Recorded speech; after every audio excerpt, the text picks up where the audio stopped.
They say no pain, no gain. Well, in this case, very little pain and a lot of gain. I tore a bicep, and I suspected I tore my rotator cuff. Being active, I'm a photographer, a very active lifestyle. I want to be able to use both arms, both hands without pain. I look for the best shoulder surgeons in Dallas. Dr. Kruse, he seemed to pop up everywhere. I called him, and I sure am glad I did.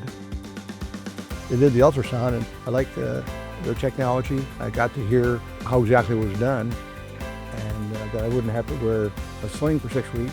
I actually had my left shoulder done about 20 years ago with the old technology, where they had to wear it in a sling for 6 weeks, and then excruciating rehab for 2 or 3 months. And I remember that last 5% where they try to get your arm flat on the back and to break up that scar tissue. It would bring you to tears. I've actually heard guys scream and yell. It was so painful. This time, you get done a lot quicker. No sling and the quick recovery. I give them a 10 all around. My wife and I are going on a scuba diving trip out in the Pacific with 12 species of sharks, including hammerheads and Galapagos sharks, great whites.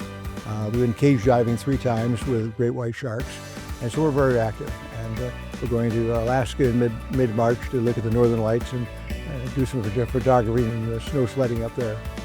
You owe it to yourself to go make an appointment with Dr. Kevin Kruse, not put up with the pain.